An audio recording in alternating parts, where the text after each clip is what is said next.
नमस्कार सर, मैं आनंद। स्वागत है आपका फाइनेंशियल फ्रीडम पाने की सफ़र पर। दोस्तों, आर्थिक आज़ादी सबके जीवन में आए और इसके लिए मैं आपसे कहता हूं कि आप जितना भी कमाते हो उसका थोड़ा थोड़ा पैसा किसी म्यूचुअल फंड में SIP के रूप में ज़रूर खरीदें।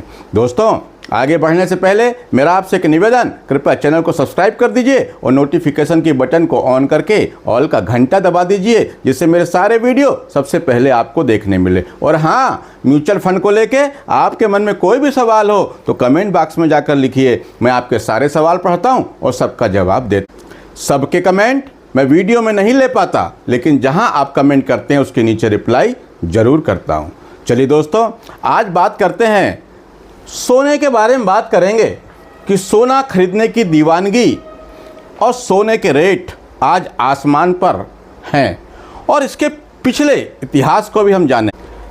लेकिन अभी मैं मार्केट की बात करूं, स्टॉक मार्केट की बात करूं, म्यूचुअल फंड की बात करूं, तो मैंने कल के वीडियो में बताया था कि कहां पर जाकर के मार्केट की जो तेज़ी है वो थम सकती है। तो आपने देखा होगा लगभग वहीं पर उसी के आसपास जाकर के मार्केट की तेज़ी थम गई। मार्केट वहां से नीचे आया, फिर थोड़ा सा ऊपर चला। अब आगे 2-4 दिन और देखना पड़ेगा। 2 तारीख 2 अप्रैल, जी हाँ, अमेरिकी राष्ट्रपति ट्रंप का टैरिफ टेरर वो क्या कहता है उसके ऊपर भी मार्केट पे निर्भर करता है। और जो लोग प्रॉफिट बुक करना था, लगातार इतने दिन मार्केट ऊपर चला तो प्रॉफिट बुकिंग तो आएगी और अच्छा भी है। जो लोग प्रॉफिट में थे शेयर में, उन्होंने अपने शेयर बेच के प्रॉफिट बुक किया। तो चल सोना, जी हाँ, सोना अब अभी की स्थिति में आसमान छू रहा है। इस वक्त में अगर देखा जाए तो स्टॉक मार्केट जो निफ्टी 50 है उससे ज़्यादा रिटर्न बना करके सोने ने दिया है। जी हाँ, अब आप कहेंगे कि सोना इतना रिटर्न बनाकर दे रहा है फिर भी आप म्यूचुअल फंड की बात करते हैं। तो मैं ये कहता कि म्यूचुअल फंड में भी इन्वेस्ट करें, गोल्ड में भी करें, लेकिन गोल्ड में कितना करना चाहिए ये सब के लिए अलग अलग हो सकता है। सोना वास्तव में आप देखें जो कुछ उत्पादन करके दे वो सिर्फ शौक के लिए, आभूषण के लिए लोग पहनते हैं। और उसके बारे में एक चीज़ और हमेशा कही जाती है कि बुरे वक्त का साथी। तो ये बात भी सच है कि सोना जो है वो बुरे वक्त का साथी है, क्योंकि आपके पास अगर सोना है तो आप जब चाहें उसको कैश करा सकते हैं, कहीं भी करा सकते हैं, वहाँ पर कोई दिक्कत नहीं होती। लेकिन साथ में एक बात ये भी है कि अगर आप सोने में अपना ज़्यादा पैसा इन्वेस्ट करते हैं तो उसके कुछ नेगेटिव पॉइंट भी हैं। अगर आप सोने के आभूषण ज़्यादा खरीदते हैं तो उसको पहन के घूमने में चोरी डकैती का भी खतरा होता है, या फिर अगर आप उसको लॉकर में रखने जाते हैं तो लॉकर का भी एक्सपेंस लगता है।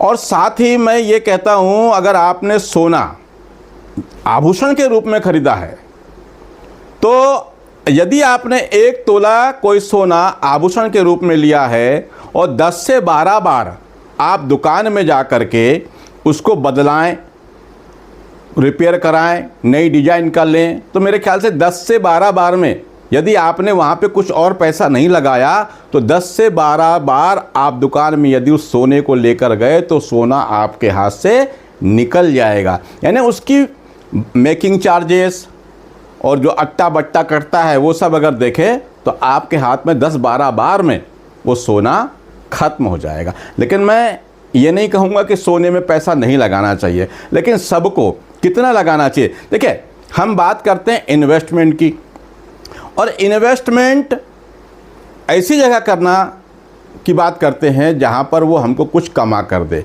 फिलहाल सोने ने भी कमा के दिया है, लेकिन हम इसके पिछले इतिहास को देखेंगे। तो उसके पहले आप देख रहे हैं ये सोने की दुकान सजी पड़ी है और आप सोने में सबका मोह है। शादी विवाह कोई भी कार्यक्रम हो तो सोने के बिना, सोने की चमक के बिना सब अधूरा सा लगता है। लेकिन 2011 में दुनिया के जो मशहूर इन्वेस्टर हैं, व्यापारी हैं और समाज के सेवक हैं, कौन? Warren Buffett. उनका नाम कौन नहीं जानता। उन्होंने कहा था बर्कशायर के शेयर धारकों को लिखे गए चिरकालीन पत्र से है, आज दुनिया का सोने का भंडार लगभग 1,70,000 मैट्रिक टन सोने का भंडार, ये 2011 की बात है। ये है, यदि इस सारे सोने को एक साथ मिला दिया जाए तो ये लगभग 68 फीट ऊंची प्रतिभुजा का एक घन बन जाएगा। इस पूरे सोने को, उस समय की बात कर रहा हूँ 2011 की, उस समय का जितना सोना था उसको अगर पिघला करके एक घन बनाया जाए तो 68 फीट ऊंची दीवार बनेगी। इसे एक बेसबॉल के मैदान में आराम से फिट किया जा सकता है, आप ऐसा समझ सकते हैं। अब आप देखेंगे सोने की कीमत हमारी दुनिया में अब की स्थिति में कितना सोना, ये आंकड़े अलग अलग हो सकते हैं। दुनिया में कितना सोना अभी तक मिला है, दुनिया में आज तक करीब 2,44,000 मैट्रिक टन सोना खोजा जा चुका है, जिनमें से 1,47,000 मीट्रिक टन का उत्पादन हुआ है और वर्तमान में भूमिगत भंडार में 57,000 मीट्रिक टन सोना पड़ा हुआ है। ये 20 फरवरी का एक आर्टिकल है। सोना, वॉरेन बफेट कहते हैं कि सोना उत्पादक नहीं है। सोने की बजाय अगर आप कोई ज़मीन लेते, कोई दुकान मकान बनाते, ज़मीन जब आप लेते वहाँ खेती करते तो उससे बहुत लोगों को रोज़गार मिलता, लेकिन सोना इस तरह का उत्पादक नहीं है, ये वॉरेन बफेट का कहना है। अब मैं सोने के भाव पर आता हूँ तो आप यहाँ पर देखेंगे कि सोने के वास्तव में मूल्य 1994 में देखिए कितना था, 4,598 रुपये 10 ग्राम का। 24 कैरेट सोना 1994 में 4,598 रुपये का 10 ग्राम था।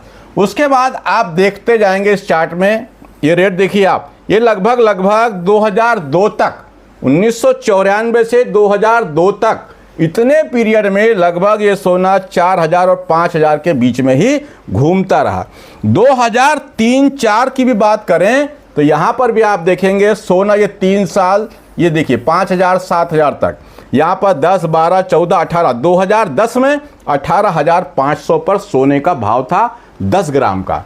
अब 18 के बाद अगर आप देखते हैं 2011 में तो 26,400, 2012 में 31, 29, 28, 26, फिर 28, फिर 29, फिर 31। लेकिन अभी कुछ दिनों में सोने के भाव में ज़बरदस्त तेज़ी देखने को मिल रही है। यहाँ से देखें आप, कोरोना पैंडेमिक के बाद से देखें तो 31, 35 और 48, और 48 से फिर ये 52, 65, 77 और आज 79,200 रुपये लगभग का सोने का भाव मार्केट में है। इस वक्त में अगर मैं रिटर्न की बात करूं तो निफ्टी 50 से ज़्यादा रिटर्न सोने ने बना कर दिया है। अब हम इसके चार्ट को देख लेते हैं, इसके रिटर्न को भी देख लेते हैं। तो ये कुछ फंड हैं, यदि आप गोल्ड में इन्वेस्ट करना चाहते हैं तो इस फंड में अपना इन्वेस्ट कर सकते हैं। एक्सिस गोल्ड फंड, इसने 5 साल में 14% से ज़्यादा का रिटर्न बताया, लगभग 15%। कोटक गोल्ड फंड, इसने भी लगभग 14.5%। HDFC gold fund 13.81, 14%। ICICI Prudential regular gold यहाँ पे 15%, यहाँ देखेंगे आप 14%। ये तो सर 5 साल का रिटर्न है। लेकिन मैं आगे, ये 5 साल मतलब अभी के 5 साल भी इसमें पिछले समय भी शामिल है, कोरोना वाला, कोरोना के बाद से जो सोने में बढ़त हुई थी ना, उसके बाद भी ये देखने को मिल रहा है। अब मैं आगे इसको 1 साल में इसकी जो सोने की चमक बढ़ी है उसको देखें आप। यहाँ पर 1 साल में 30% का रिटर्न, यहाँ पर भी देखिए 30% ज़्यादा का रिटर्न। ये रिटर्न देखिए आप गोल्ड का, ये देख रहे हैं आप गोल्ड का रिटर्न। अब मैं यहाँ पर आपको ये दिखा देता हूँ, ध्यान रखिएगा कि ये सोने में जो लगातार बढ़त हुई है इस 3 से 4 साल में ज़्यादा हुई है। इस बात को ध्यान रख कर के आप गोल्ड में अपना इन्वेस्टमेंट करें। पर मेरा ये मानना है कि गोल्ड में इन्वेस्टमेंट 10% के आसपास होना चाहिए। कमोडिटी है, मार्केट में उतार चढ़ाव होता रहता है।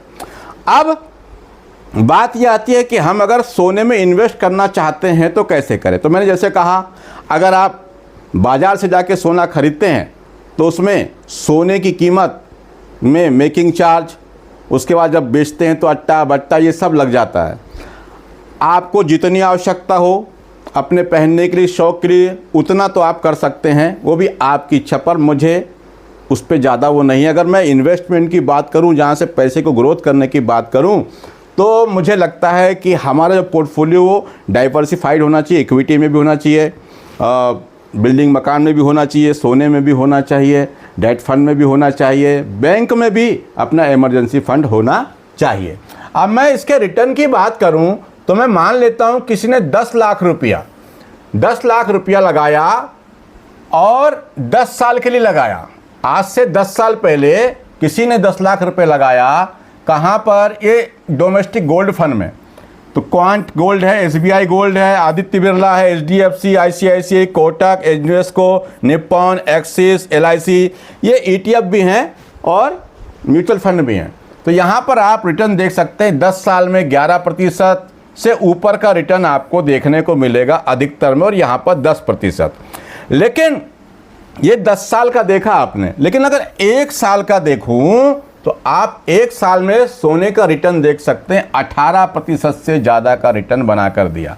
इसकी एक वजह यह भी है कि अभी मार्केट में जो पिछले 6 महीने से गिरावट देखने को मिली है, लगभग 15% के आसपास हमारा निफ्टी टूटा, 15% से ज़्यादा का भी टूटा है। तो इस कारण से निफ्टी के जो क्या कहना चाहिए रिटर्न है, उसमें कमी को देखने को मिल रही है, कमी देखने को मिल रही है काय में? निफ्टी में। लेकिन गोल्ड का रिटर्न अभी बढ़ता हुआ दिख रहा है। अगर आप चार्ट पे देखेंगे तो आपको सेंसेक्स से ज़्यादा ऊपर अभी गोल्ड दिखाई देगा। चलिए, अब बात आती है कि मुझे गोल्ड में इन्वेस्ट करना चाहिए तो मैं कैसे करूं? तो देखिए, मुझे लगता है इन्वेस्ट की बात कर रहा हूं, वो जेवर बना के पहनने वाली बात अलग है।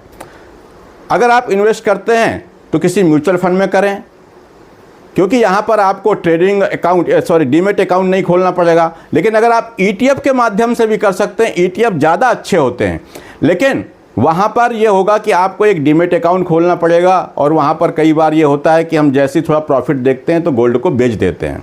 वहाँ पर आप थोड़ा थोड़ा पैसा करके 100 रुपये 500 रुपये करके भी सोना खरीद सकते हैं। जिसके पास ज़्यादा पैसे नहीं हैं वो थोड़ा थोड़ा पैसा जमा करके यहाँ सोना खरीद सकता है म्यूचुअल फंड के माध्यम से, ईटीएफ के माध्यम से, और बाद में जब वही सोना इस तरह जमा हो जाए तो अगर यदि वो चाहे तो बाज़ार से फिजिकल सोना भी खरीद सकता है।